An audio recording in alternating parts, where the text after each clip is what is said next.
Welcome back to Ethereal and Elusive. I am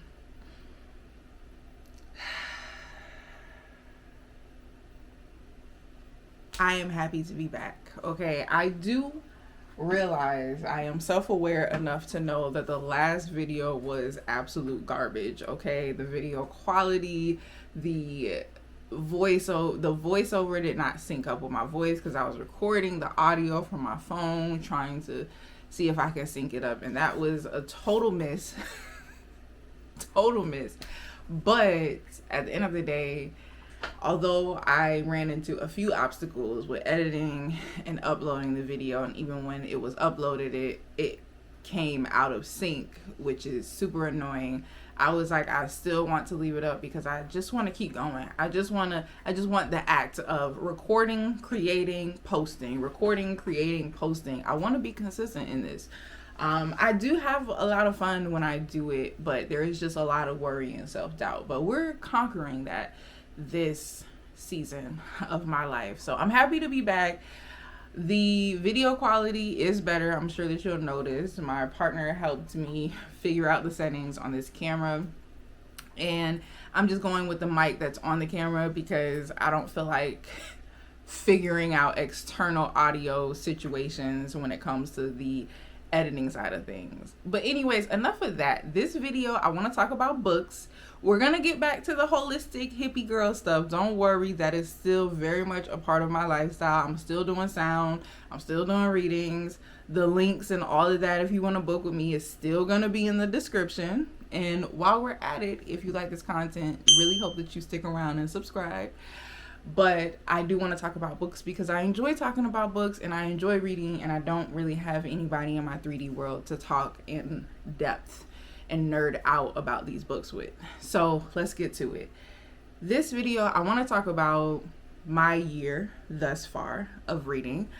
Since I haven't been making any videos, I can't give you a month wrap up because it would be 5 months worth of wrap ups. So that's what we're gonna do. We're just gonna do what it's been like this year. But this video specifically, I want to talk about the highlights, the good books that I read, because it's been a very interesting year. And by interesting, I mean interesting. I mean that at the beginning of the year, I was reading hit after hit after hit. I mean, I had some misses, but I had a lot of like 5-star books. And then I think around like March, April, May, I believe those 3 months is like I had like 1 or 2 good books. But other than that, it was a lot of misses because I have been consistent in picking up books. I have DNF'd a lot of books. I don't even know what that number is at this point. Maybe I can give it in another video. But I have DNF'd a lot of books because I've had a lot of misses. Now, could that be because, you know, emotional stuff? Could that be winter blues coming in the winters? No, because it was warm by that point. I don't know, but it could have been a little bit of depressy, you know what I mean? It could have been I was in a book slump, so nothing was wetting my palate like it needed to, but I would just pick up books and I would just be so disappointed, and that disappointment discouraged me from wanting to pick up another book. But I still persisted, I still pushed through, and it has been a rough little time period. But right now I'm reading a really good book, so I'm hoping that's over with. But anyways, let's get to it. So far this year, I've read 33 books. And I only have, let me see, 7. I'm looking at my phone, by the way. I only have 7 that were like really, really good and worth talking about. So I want to talk about those 7 in this video. Let's start in January. Let's just go in order. So in January, I read 3 really good books. The first one was The Ballad of Black Tom. And this book is basically a novella inspired by Lovecraft. Now, here's where I stand with Lovecraft. For those of you that don't know, Lovecraft was a writer and author. He basically pioneered cosmic horror. And I guess he was good at what he did.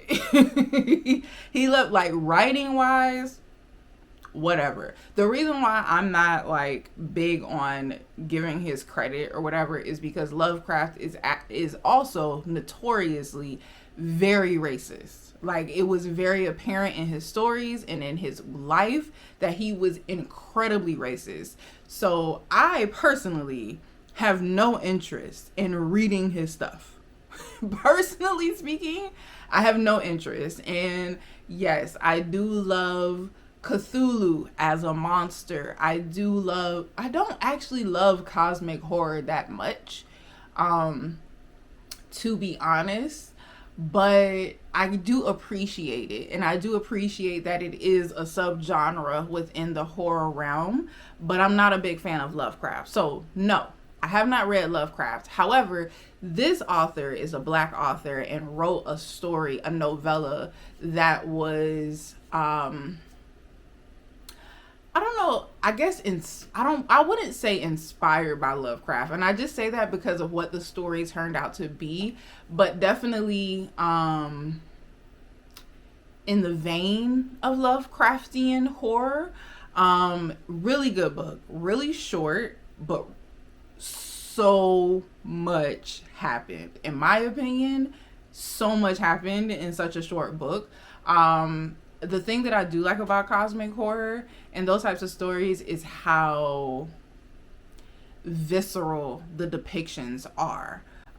It's very, like, it's a lot for your imagination to paint a picture as you're reading it. So it can also be a little overwhelming to read, but this one was just right. So yeah, it was really good. I definitely recommend reading it. I don't want to give it away, but I haven't even told you any type of synopsis. I haven't even told you any type of synopsis yet. Basically, you know what? Go in blind. Go in blind. I went in blind and I knew that it was written in the vein of like Lovecraftian horror.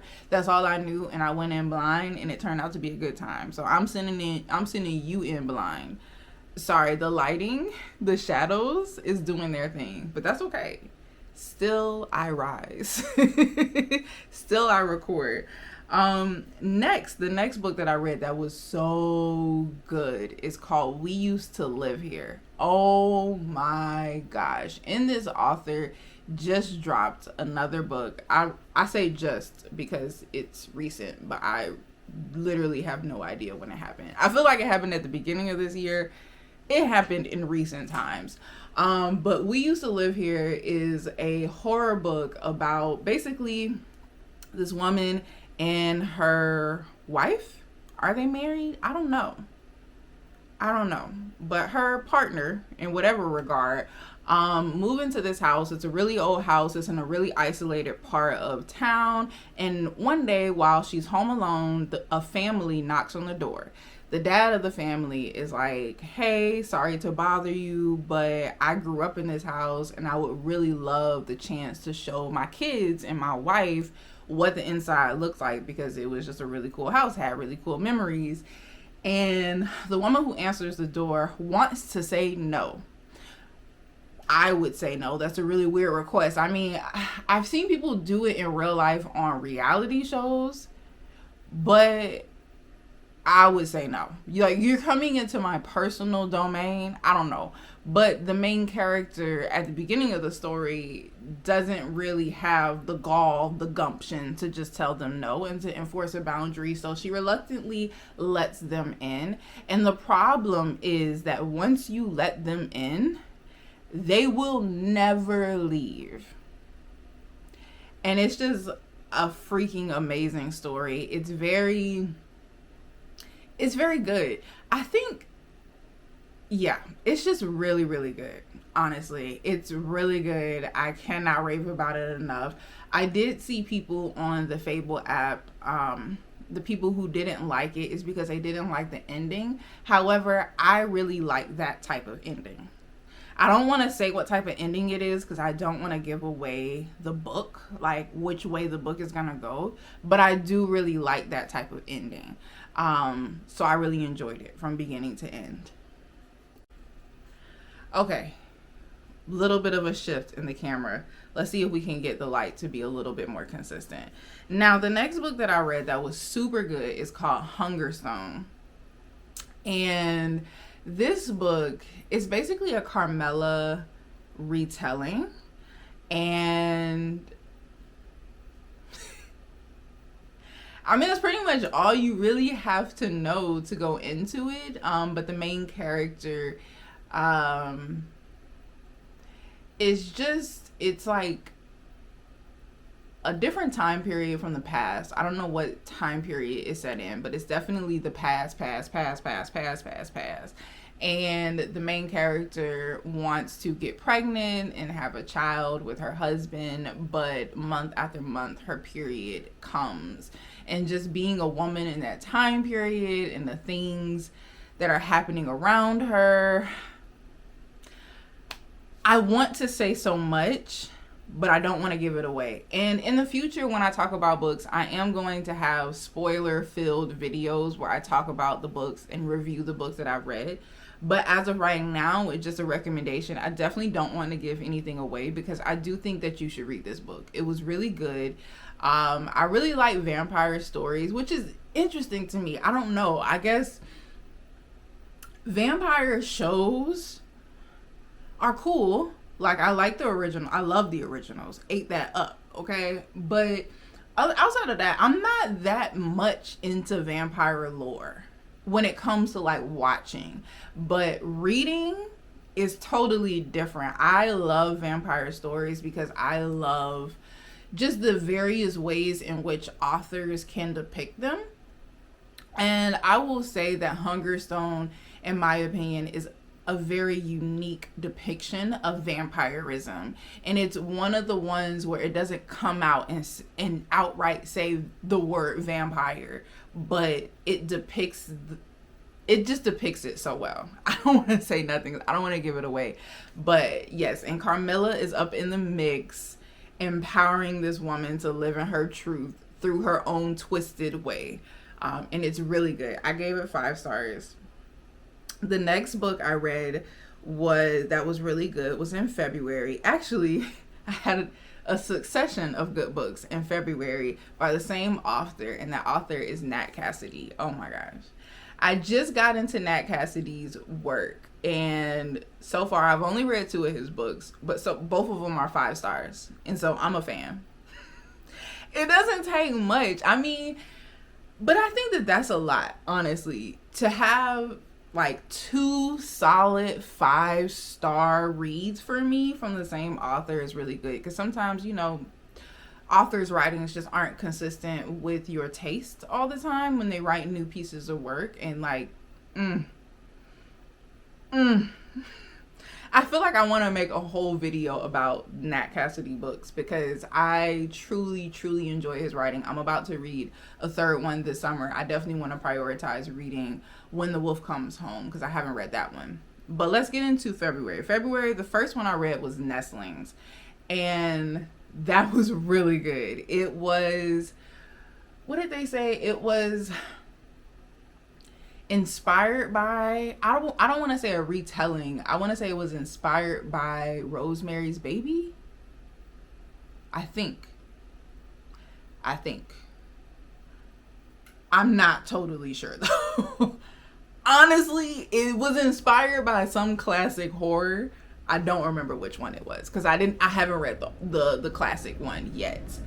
But it was a really good story. Let's see. This couple basically wins a house lottery to be able to move into a really fancy apartment at a really affordable price. I want to say it's in New York, but I don't know that he ever named the city that they live in. I'm not sure about that. But anyways, once they get to this apartment building, things are just slightly off. And I say that because the thing that I love about the way that Nat Cassidy writes from the 2 pieces I read, right?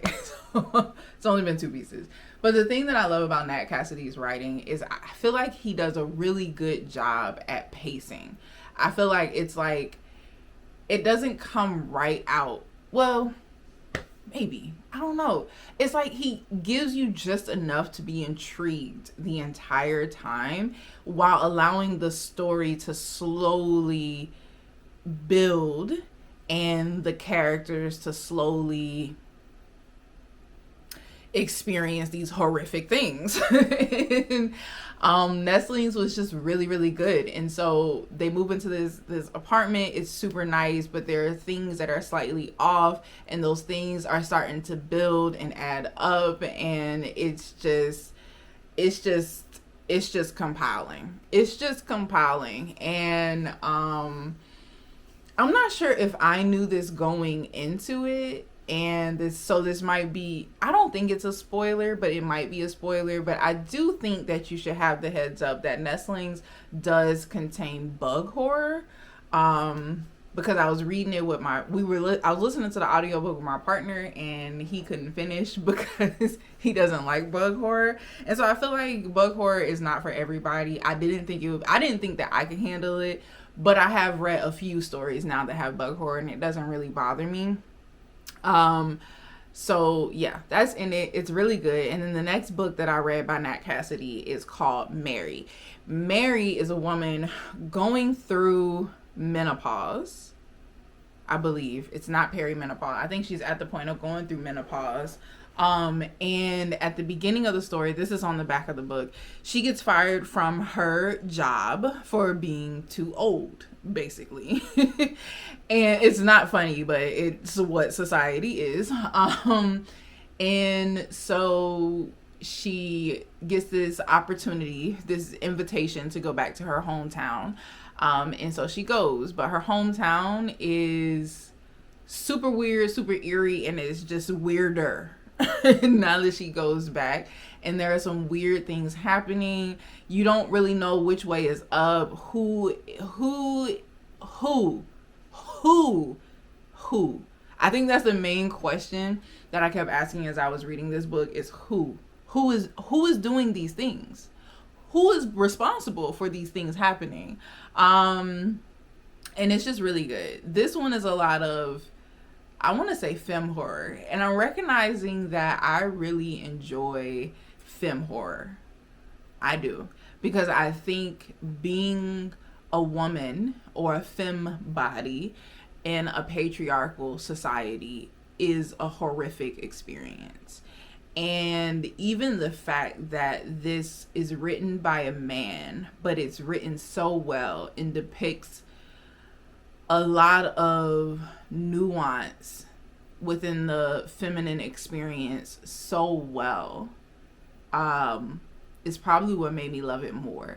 And I will say, this is the only time, I rarely do this. I rarely listen to the author's note in a book. I will, of course, you read the prologue. That's a part of the story.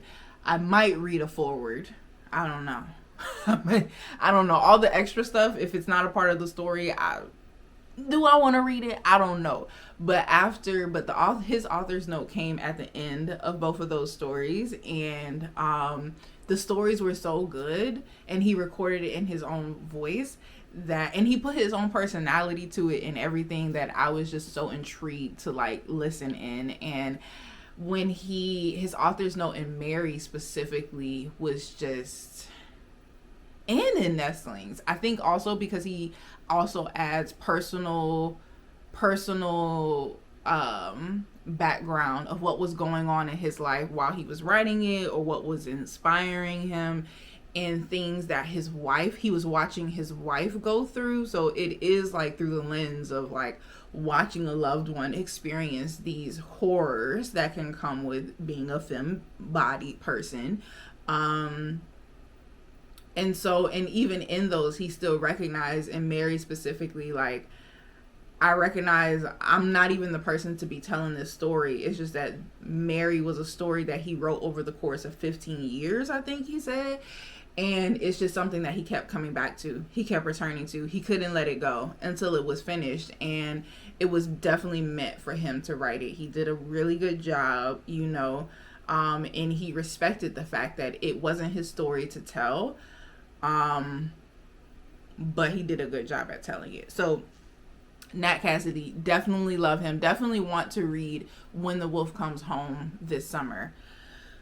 So we'll see. We'll see if I still love Nat Cassidy. I feel like I'm gonna love it because I did listen to the first chapter of When the Wolf Comes Home, and I'm like, oh, this is on like a different note than the other books, but it's gonna be good. I feel like it's gonna be good. So we'll see. He also just dropped this year a collection of short stories, and I do not like short story collections. But I might give it a try. Maybe when I'm in a reading slump, I could just like read a story to like get me out of it, because I really like the way he writes. Let's move on to the next book, because that's enough. And then also in February, I started the Secret Life of Maggie Gray series. Now, my thing with this series, first of all, I saw the cover a while ago and I was like, I really want to get into it. I did notice that on the Fable app, that's the app that I'm on, so that's the app I'm going to talk about. I think that the creators of the app they seem to be very socially aware. However, I have noticed that some of the users on the app will rate Black books very lowly. They will judge it very harshly. And maybe this is something that goes on in the booktube and book talk worlds as well, but it really angers me. I know I seem very calm, but it infuriates me that people will not even think about the context in which these stories are written and how it is about a specific cultural experience within this country, and will rate it poorly simply because they don't resonate with it. Well, you know what I don't resonate with? All the white main characters that are in so many books. And yet I can still read it and find it to be a good story. So anyways, that is what I have come across. So if you've seen negative reviews about The Secret Life of Maggie Gray, I would take that into account, that some people are just rating it lowly because but the series is, think Black everything. Black werewolves, Black vampires, Black sirens, Black water nymphs, Black mythology, Black creatures, Black everything. And it's a good time. It's a good time. It's very real. It's very urban. The language that is in the book is very definitely an urban dialect, urban colloquialisms. And I loved it. Now, don't get me wrong. The first book, I did feel like, I'll just say this. I've read 3 books in the series already. I do feel like the first book in the series, the author had a little bit more developing to do as a writer, but as the books keep going, the writing gets better and better, and then you also realize, like, I don't know if the author had already pre-planned this world before they started writing the books, but it feels like they're just building a really nuanced world, and they did put a lot of thought into the characters. And so it's like the first book really is just to set the tone. It really is just to set the tone. So if you like the first book, you should definitely keep reading. I buddy read the series because I'm not a series girly, but I buddy read this series with a friend, and that whole experience made me like, okay, hold up. Let me get into some series. Because it was like, I'm so invested with each book. I get more and more invested in the characters. So that really was a really cool experience, and I'm excited. I think that author Granger, I don't really know how to pronounce it, has a Patreon where they are writing a chapter for the next book and posting it to their Patreon members, so they're able to read it in live time. So that's really cool. That's really cool, really personable, and I just really love that aspect. Now, that was in February. I did not read another 5-star book until May. February, March, April, May.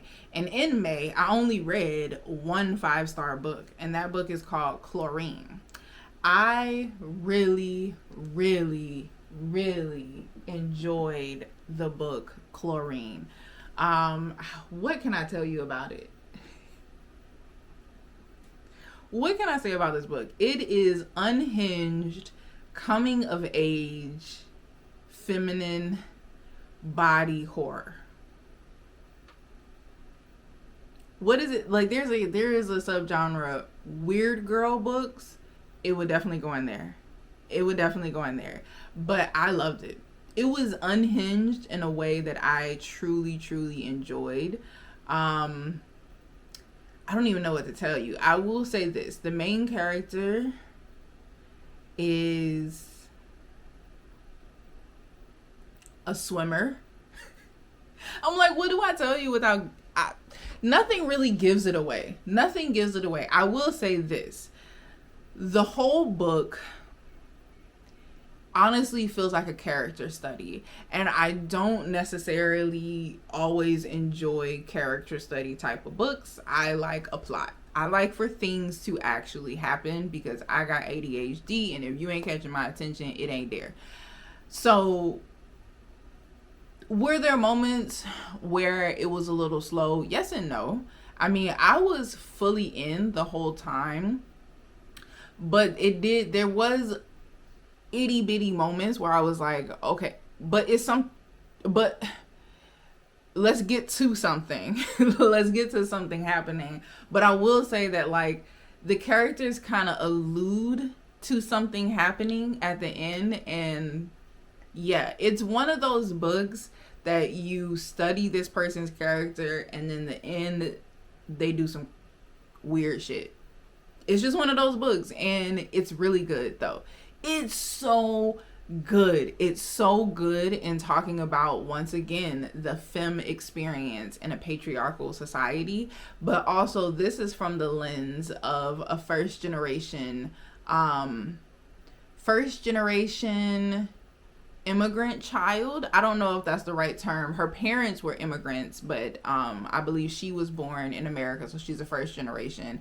And also, like, that is a very unique experience that I have not had, but I have had a lot of friends, and it is a unique experience because you feel a lot more, well, there is this thing of, like, your parents are a lot more tied to where they originally were raised, and that culture and how it's so much more different than American culture. And also, another thing that stuck out about this book is it was set in Pittsburgh.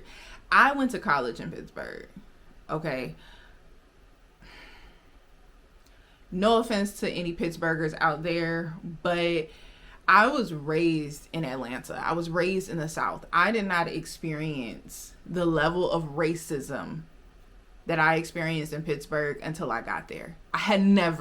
It was never so blatant in your face, the amount of ignorance, the amount of, like, segregation that's still present there, the amount of that race will just play in your life if you are any type of person in any type of diaspora. Okay.